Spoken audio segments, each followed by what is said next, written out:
So here's the thing. I have a love-hate relationship with social media. And here's why. I love it because it's a great way to communicate.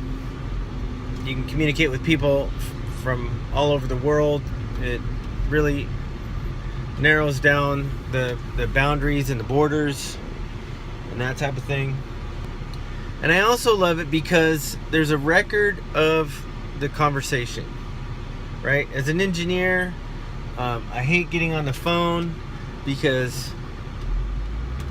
if you talk about something and you come to an agreement on the phone over something and there's no record of that conversation, and then later on there becomes an issue, that conversation it needs to be vetted out for whatever reason. It's a he said she said scenario, and there's no recourse, there's no record, there's nothing. So the engineering side of me really appreciates having email, text, social media, that kind of thing, because there is a record.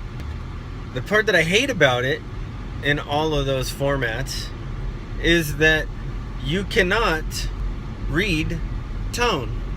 And tone is a huge part of communication, right? So I could share something with a sincerity and a caring, or I can share the same exact words with a sarcasm, and it communicates something completely different. And why am I talking about this right now? Why am I talking about how much I hate social media and that type of thing? Well, it's simply this. So we're in the midst of the aftermath of Hurricane Harvey, and we're just now beginning to feel the impact of what the damage is, what the devastation is from the flooding that you're seeing pictures of. And the things that you're not seeing pictures of are things like that happened to me this morning, which was I'm out trying to get gas, and I had to drive to 3 different gas stations to finally find some. And so I'm looking at social media, and people are like, oh, I can't find, all the gas stations are out in my neighborhood, and they're kind of creating this low-level panic. I'm seeing pictures of the people at Costco, and I mean, it's a crowd. People are like filling up, and that's not going to help the scenario either. Creating a panic and hoarding all of the supply is, quite honestly, just going to make it worse. I mean, people already have road rage and bad attitudes on the road and stuff to that effect. This is only going to magnify that. The catalyst of this particular video was I posted, we're going to see the magnitude of the infrastructure of how much we rely on gas. And I mean, that's for shipping, transportation, our food industry. So I simply said, we're going to see how much this city, how much this state, how much, quite honestly, the majority of middle America relies on gas that comes through Houston. And I made a comment. As an engineer, I'm always like, well, it's not good to just have one system. You want to have redundancy, right? To rely on one system, if that system fails, then you handcuff the entire area, and then for sure panic's gonna set in, and worse. Panic on the streets of London, panic on the streets of Birmingham. I wonder to myself, could life ever be sane again? The lead side streets that you slipped out, I wonder to myself. So I'm thinking about, what are the redundant systems?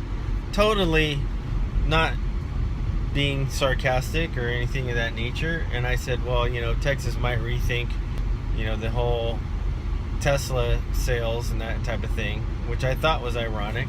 So a good friend of mine responds, took offense to what I said. Again, he couldn't read my tone. Instead of having a civil conversation like we would have if we were sitting in a coffee shop, it became kind of like this, a little bit of backbiting and this kind of thing, and just it left a bad taste in my mouth, because there's a good friend, a dear friend that I've known for 40 years, that I love and respect, and his family, and they're awesome people. But it's something like that can easily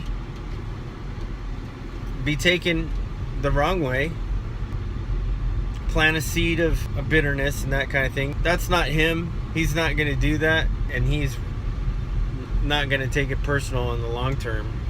But it's very fresh right now because they're in the midst of all this flooding, and friends and family are going through it. So this is why I hate social media. Because as much as it might have the power to connect people, and as much as it might have the power to keep up with people, it has the same equal amount of power to divide and to destroy people. I mean, if we're going to use these types of things, we're going to have to do so in a way that's responsible. And we have to realize that you can't read tone. You can't read body language. And body language and tone are probably 80% or 90% of communication. At least interpersonal communication. So, social media, that's why I hate you. Those are my thoughts for drive time, and thanks for watching. And if you're not already subscribed, hit the subscribe button, smash the like button, and post up a comment. I'm interested to hear your thoughts on the matter of tone and communicating and social media and that type of thing. So, love you guys. You guys are awesome. Thanks for watching, and we'll see you next time. Cheers.